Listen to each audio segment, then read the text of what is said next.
Welcome to Picks with the Professor, the show where a real statistics professor and his friends give you sports betting tips. I am your host, Professor Sides, and I have built a set of mathematical models named Sideline that predict various sports outcomes. You'll hear more about the model during the course of this episode, set to cover 4 Major League Baseball games scheduled to be played on Thursday, June 8th, 2023. In case you're new here, check out the webpage on the banner. It's www.pickswiththeprofessor.com/new for some explanations and community rules. Remember, if you're interested in projections of picks for every single game, sign up on Dub Club. That link is in the show description. Cost is under $1 per day. Get you access to every single A-grade pick, all the totals, all the numbers that the model needs for an A-grade pick, all sorts of goodies over there on Dub Club, including access to that Discord chat where we not only have a lot of fun, but talk about how to make money with all the boosts that the different sports books offer, all the promotions they offer, all the different sports, all sorts of goodies over in that Discord chat. Got a lot of great people over there. A lot of fun to be had. Again, under $1 per day. Sign up link in the show description. Remember that sports are unpredictable, so the discussion on this show projects a typical game and does not try to forecast it to a T. It does not be a foolish and impossible goal. We take a long-term view on here. Don't get distracted. When somehow the Oakland A's put up 7 runs in the first inning before the second out even happens, it was a good break for us backing the A's, and I'm not sure anybody really saw that coming. And that's good, but we don't get distracted when the good things or the bad things happen. We just keep on keeping on because you just never know when that stuff's going to happen.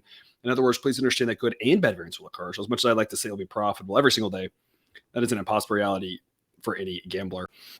Cousin Jared, we've long talked about the A's. I feel like the A's are like your pet project. I feel like you must have been a proud papa watching the A's here on Wednesday, tearing it up. Yeah, I was definitely proud of that. But we kind of mentioned though on the Discord, bittersweet yesterday when they recording this on Wednesday, on Tuesday when they beat our boy Mitch Keller, who we all love so dearly, and so that one was definitely there were like dueling emotions in that game last night. But yeah, the A's finally coming around, and I mentioned I thought they were going to win 60 games.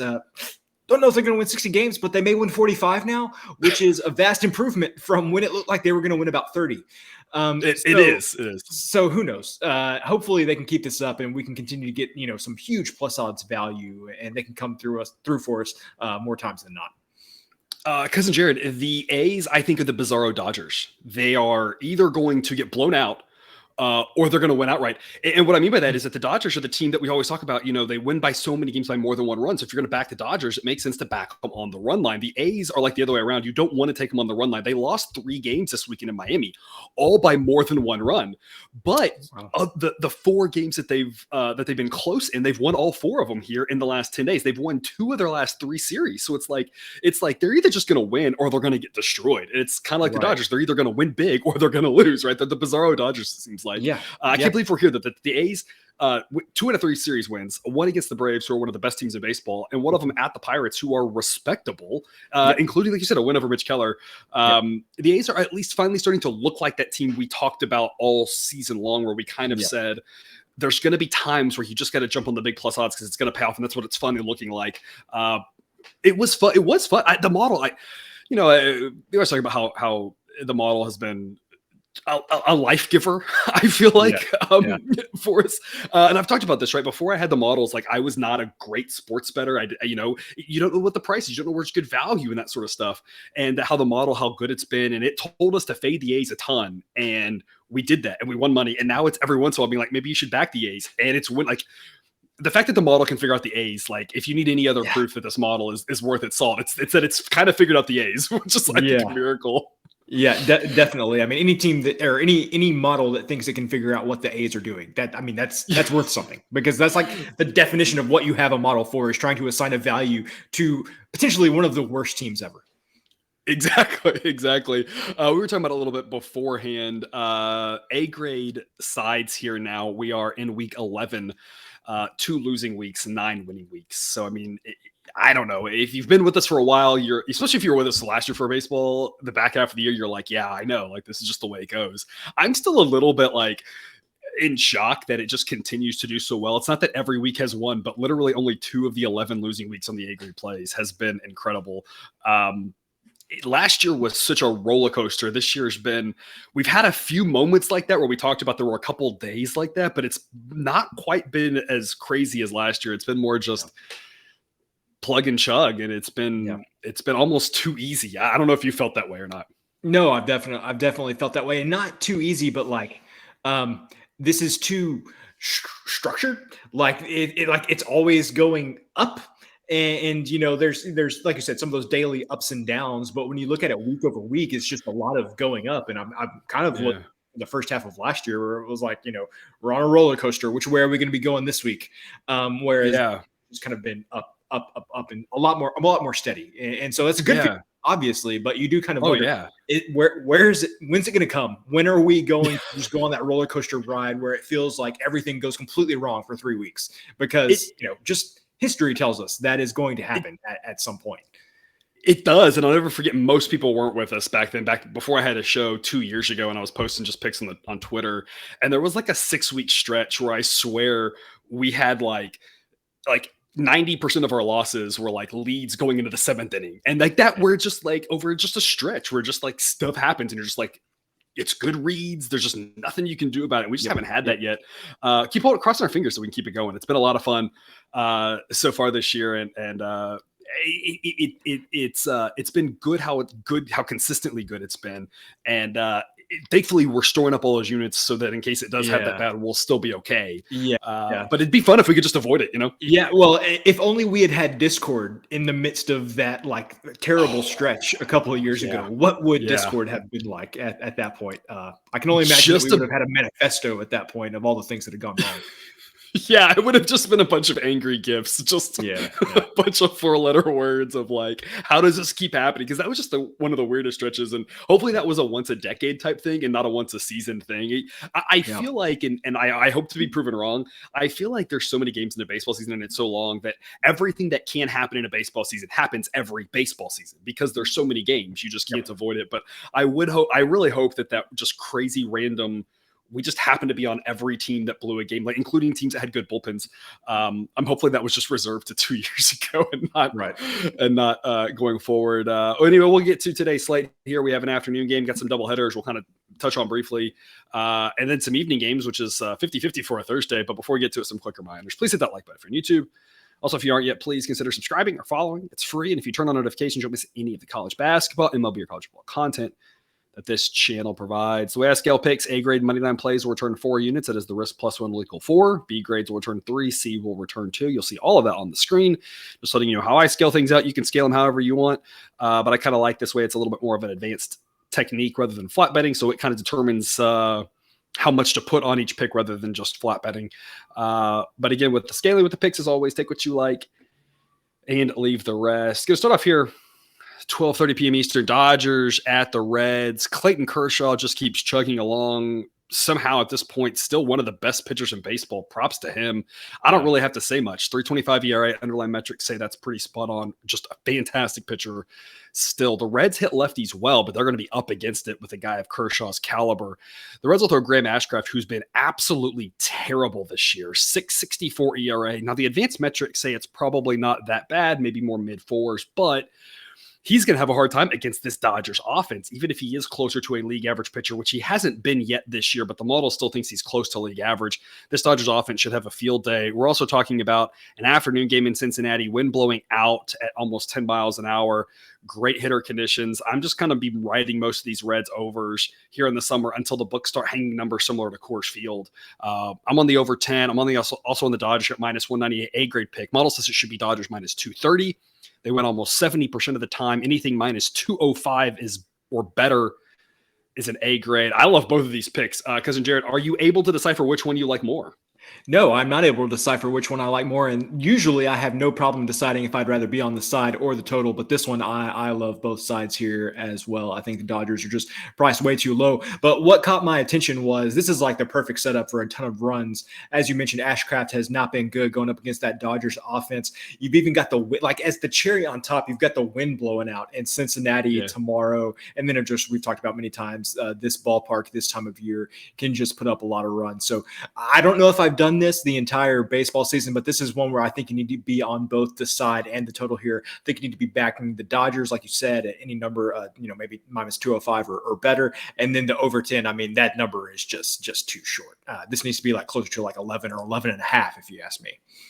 Yeah, model projects 11, and I tend to agree, at least 11 for this one. Dodgers team total over. If that's something you're interested in, obviously that's very cool, but that'd be another one too. The Dodgers should score plenty of runs. This sets up to be pretty similar, I think, to Tuesday night's game. Hopefully for us, the Dodgers won't completely collapse at the end with that bullpen. They were up 8-3, I believe, and then somehow lost, which was a crazy ending. Kershaw here probably won't go 9, but hopefully he can at least get enough innings to let the better relievers for the Dodgers take over. But where that game was supposed to be finished about 8-3. That's kind of what I see happening here. Dodgers should score plenty of runs, lots of runs. The Reds will score a few, but I just think the Dodgers can really outscore them with how bad Ashcraft's been. And unlike you, a lot of times I can kind of say I like this one a little bit more, but I mean, I don't know. I love both of these. If you're getting to 10.5, then I think I probably like the Dodgers a little bit more. If the Dodgers are like minus 210, I probably like the over 10 a little bit more. So it kind of just depends on what number you're at as to which one I like more. If this runs away, and I never know where the number's going to go. If this runs away and the total jumps to 11 and the Dodgers get out to minus 220 or something, maybe that's where you focus on the Dodgers team total over. It's an alternate way to look. But at least as of right now, these numbers are fantastic. Never know where the number's going to go, but just another reminder, if you're with us on Dub Club, when I see the numbers, when I lock in the picks, you get all that information in real time. So that way, in case this number has changed over time, if you're with us on Dub Club, you've got that information. You've already got the great numbers like this locked in, both for the side and the total. Some afternoon games here with some double headers because of the wildfire smoke in New York City. If you've seen pictures from New York City, it's just crazy there. We will have a double header with the White Sox at the Yankees. Not going to talk about that because I don't know which pitchers are going which at this point. I think the books have pulled those down because we don't know who's going where. So there will be at least some more day baseball happening. Again, Dub Club is where to go to get all that information. But shifting to some night games to cover here at 7:07 p.m. Eastern, Astros at the Blue Jays. This should be a fantastic pitching matchup. Framber Valdez is now basically at a tie for second best pitcher. According to my model, him and Gausman are just fantastic. They're the 2-3 right behind Jacob deGrom, who is out for the season. So two best current pitchers right now, Framber in this one, and then Gausman, who's already shut down the Astros in this series. Not much to say about Framber. I mean, y'all know he's fantastic. I know he's fantastic. Advanced metrics align with it. He's a phenomenal pitcher. Jose Barrios has been a guy we've been on all season long. He's been disrespected. ERA down to 3.66. I think people are kind of finally realizing he's good. He's not great. I never said he was great, but he was being priced like he was terrible. And he's always been slightly above average. And that's what he still shows at here. So a solid pitcher. Obviously, the Blue Jays offense is really good, but with Framber, it's hard to say the Astros shouldn't be favored. They are favored. Here's the thing right now. I don't think there's much value on either side. Model says Astros minus 120. You can get the Astros minus 124 right now. That's not really exciting to me. Blue Jays not big enough plus odds to fade Framber. For right now, at least I'm passing on the side. I'm going to play the under 8.5. Model says 8.3, but I don't know. I just feel like with these two pitchers, this feels like a 5-1 game. I don't really know who wins, but I just see it hard to get to 9, and that's the thing that would cause us to lose this one. So that's why I like the under 8.5. Small model edge, but with these two pitchers, with the Astros offense being so hot or hit or miss, really, and Framber just the way he is can shut down anybody.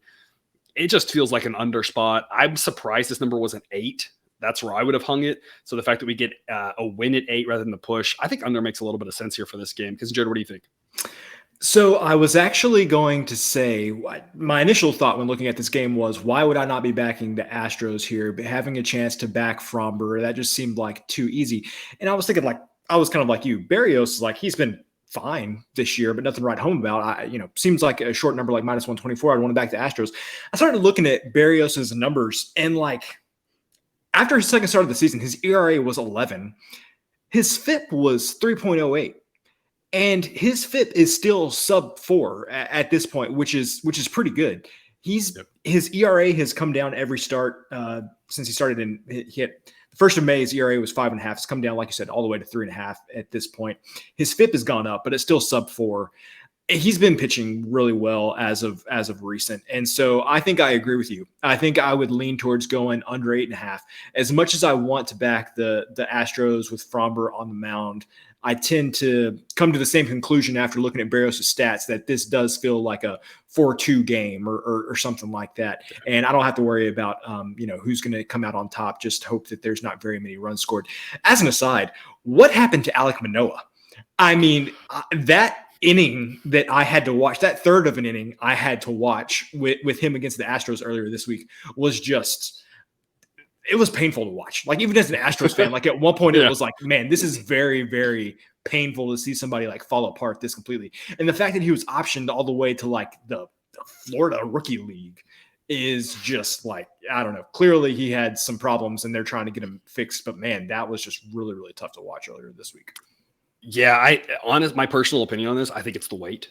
And I don't want to. I'm not a hot take kind of guy. He was always a big guy, but I think, and no one quote me on this, but I'm pretty sure his listed weight jumped about 25 pounds from this year to last year. So he's always been a big guy, but now he's even bigger. You add that in with the pitch clock and the timing of having to go if you're not catching up.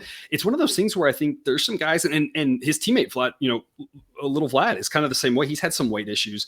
And I think some of these guys that are a little bit bigger, they can play at the higher end of their weights, but then there is that like tipping point almost where they get just a little bit too much. And it just kind of takes them from, kind of tips them over and goes the wrong direction. I think that's what happens with Manoah. And I think that's why they sent him all the way down there as kind of a reset, try to like get him into better shape and like restart everything, because he obviously was really good last year. And again, he was a bigger guy last year, but it's like, just now it's like gone over the cliff or something. And he just isn't able to hang. And you look at the pitch clock issues, wouldn't be the only one who's struggled with the pitch clock early on. I think some of the guys who had these weird routines struggled with it, but now the guys who are still struggling with it are some of the bigger pitchers, because you're using a lot of energy pitching. And if they're making you go a lot quicker and you're used to catching your breath, you can't catch your breath.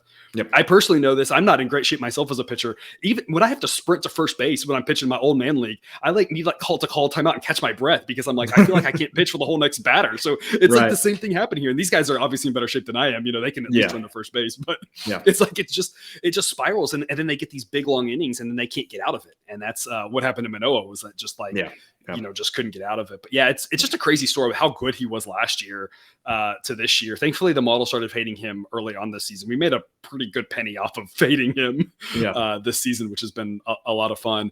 Last thought on this one, again, like you said, Barrios, I think maybe people are kind of starting to realize he's a little bit better. I think that's why it's priced like this, because there was value backing Barrios for a long time, because people weren't realizing he's starting to get a little bit more respect in the pricing. So at some point, the other way to play this would be the Blue Jays team total under, just because of Fromber and how good he is. This Blue Jays offense is obviously really good, but Fromber being potentially the best active pitcher in baseball, like I said, I think it's either him or Gaussman right now. You have to think that he's going to have a lot of success. And so Blue Jays team total under might be the alternate way if you don't like the edges on the side or the total. 7:20 p.m. Eastern, Mets at the Braves. Going to take the Mets at plus 148 here against the Braves. Justin Verlander versus Spencer Strider. Verlander's made 6 starts this season. I think 3 or 4 of them have been pretty good. One of them against the Rays was terrible. One of them in Colorado was terrible. Those are pretty excusable. Strider, though, is the better pitcher in this one. There's really not much to say about him. He's also fantastic. We get a lot of really good pitchers going today with Fromber and Strider among some others. But Strider, obviously one of the better pitchers. Nothing much to say there. Braves have a better bullpen. Offensively, I think it's relatively close here in this matchup. Righty on righty. I don't think there's a drastic difference between these two.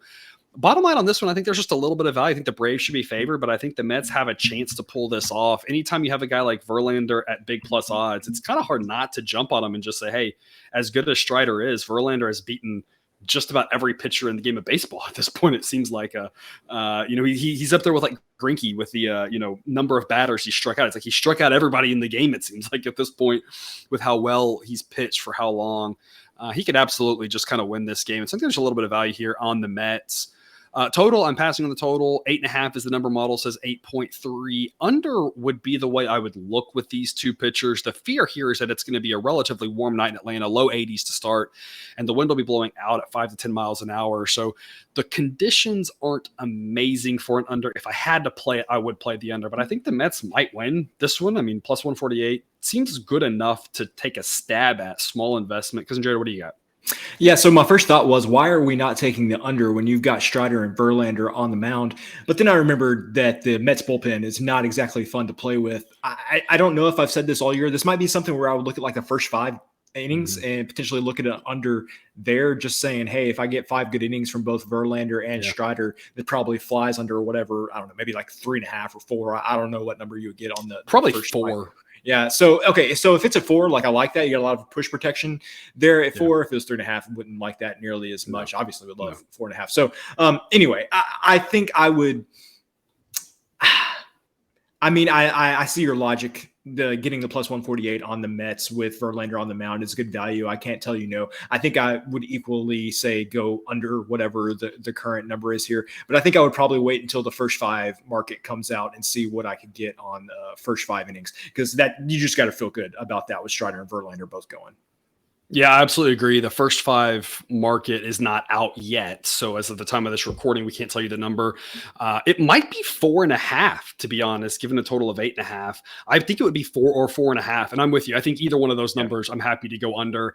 And I'd rather go under 4 personally, because the odds, I think if you're finding a 4.5, it's probably going to be more like a minus 120 situation, which is just less exciting for me. But under 4, even money, under 4, minus 105, I think would be a pretty solid investment. And so I'm absolutely agree. Can't make that as an official pick here, no odds. So we're just speculating right now, but I do agree with these 2 starters. And that way we avoid the Mets bullpen, which is just very Jekyll or Hyde. I've seen that Mets pen, some of those guys at the back end, and it's correlated. And this is where I don't know necessarily what to do with. It's just something to think on, better, is that the Mets top guys are decent enough. They've looked good enough. If they're in this game, if Verlander gives them 7, the game under is more likely. But then if the Mets are out of it a little bit more, some of their weaker bullpen guys come in, they're a little bit scary. So the game under is kind of correlated with who pitches better. The Braves have arms and arms for days, so it doesn't really matter if they're in it or not. They're going to throw good arms. But the Mets, their back end guys aren't as sharp without Diaz, but they're still decent. It's just they don't have quite the same depth, and they've got some guys who get to give up some runs. So that's kind of correlated. I'm like you. It would be a first 5. You just hope for. And it's kind of aligned, right? If you take the first 5 under, you're kind of hoping for a 1-1 game after 5, and then you can hopefully cash, and then you can just say, hey, it's a tight, low-scoring game, plus odds on the Mets makes a lot of sense. So they're kind of correlated in that they're synergistic, I guess I would say. Mets plus odds, B grade. First 5 under, also a good look, 4.5. Don't know what the number is, but that's kind of where we are looking.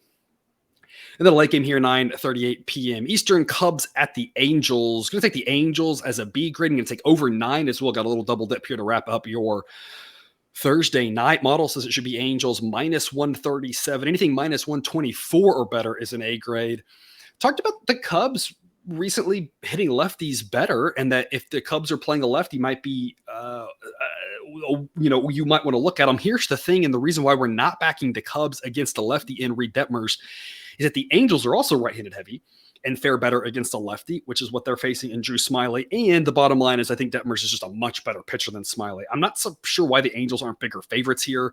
Detmers has struggled with regards to his ERA, but the underlying metrics suggest that's been some bad luck. Smiley's gotten pretty lucky with regards to his ERA. The underlying metrics say that's been good luck. And so I think if you look at this just ERAs, you might say, oh, Smiley's the better pitcher. Model disagrees completely and says that Detmers is the better pitcher, and that if they keep pitching the way they are pitching, the results will balance out in the long run, and that luck will flip on them. Obviously, Angels bullpen is a nightmare. Cubs almost got a bunch of runs last night on Tuesday off that bullpen, but they brought in Davinsky, who promptly got a line drive. Could have been a bases clearing line drive double in the gap.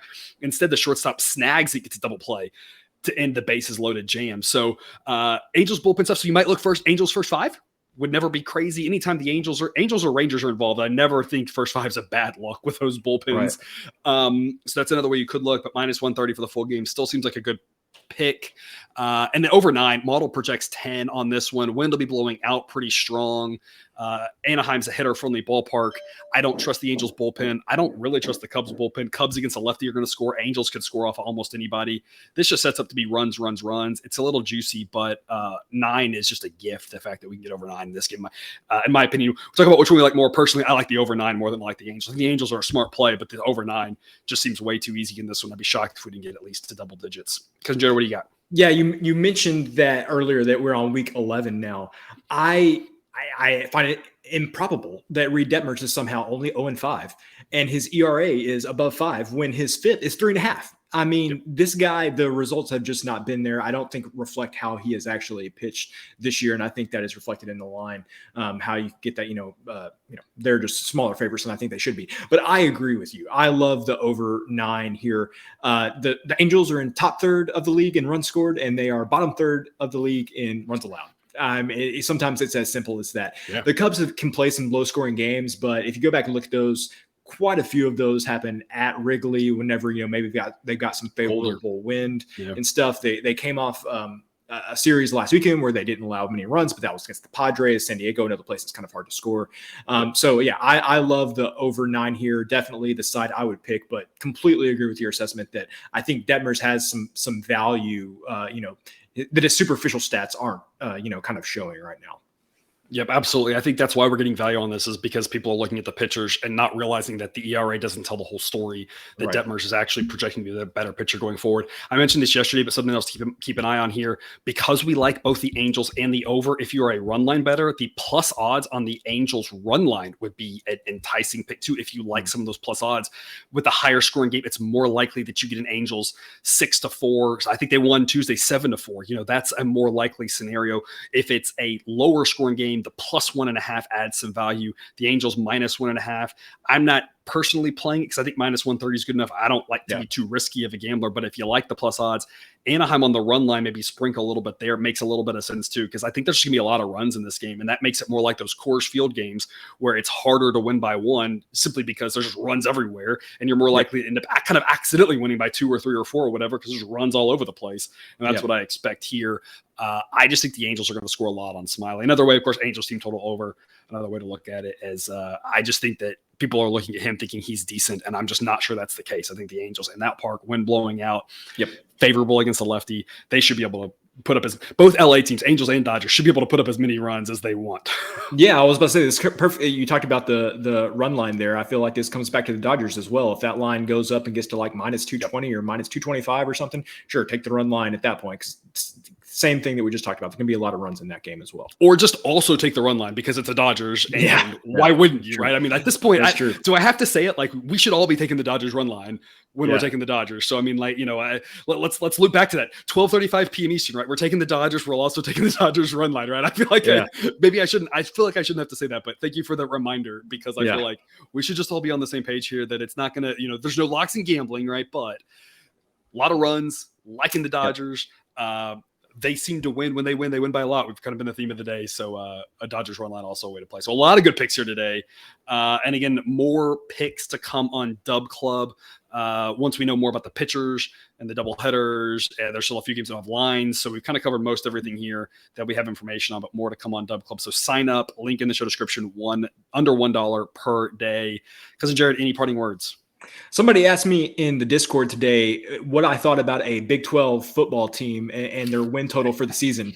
And I have to say, if you feel like you know anything about the Big 12 this season, I am open to suggestions because I don't know what to think. So hopefully I'll come up with something to think about by the time that we start doing our college football shows. No, that's a good point here. If you're betting college football, especially if you're betting college football futures, the Big 12 is going to be an interesting setup this year with the 14 teams. The schedule is going to matter a lot, and we haven't had to consider that. It's been interesting in the Big 12 for the last several years. You have not had to consider schedule whatsoever. You looked at the non-conference, absolutely, but once it was conference, I mean, maybe you kind of looked at the little bit of who you're getting home and road, but everybody played everybody. It didn't really matter, and now it's like as a Baylor alum. As a father that's a UT alum, I'm the Big 12 expert, quote unquote, of the group of us, right? And then I follow it more, but I haven't had to worry about that. You kind of think about how the teams are and everything, but now it's like I'm gonna have to look at schedules, which you're used to as an SEC fan, right? You're used to having to look at that, but we'll have to really look at the schedules, because who's playing who where, and this one's gonna make a big difference on the Big 12 and what should be a completely wide open conference, which I feel like, other than OU's probably going to be really good, has been the way we've thought about it. And then after last year, now it's like, now maybe it really is completely wide open, because what was the one thing we could count on with Oklahoma completely disappeared. So it'll be interesting. I'm going to feel bad for whatever teams have to go to BYU in November. Yes, that's going to be miserable. BYU in October, usually pretty nice weather. Baylor went out there earlier in the season last year. Nice weather. Last year, 2 years ago, whichever year. It was last year. November, it's not going to be a lot of fun. If it was me, and of course we talked about this, if it was me making the schedule, I would have made Texas and Oklahoma both go out there in November, because I would have just given them the worst schedule possible. Like, hey, y'all are leaving. Here, you get stuck with the bill, right? But for whatever reason, they didn't do that. Yeah, well, with Texas, they made them play at Houston, though, at TDECU, not at NRG. Not the NRG stadium here. So I think that's Texas's punishment. Yeah. I mean, I'm sure OU's got one as well. But all right, well, that's all we've got here for this episode of Picks with the Professor. Don't forget to subscribe so you can ensure the sports betting content provided on this channel is dropped right into your feed. I'll be back again tomorrow with more sports betting content. Until then, as always, best of luck. And remember, you can eat your betting money, but please don't bet your eating money.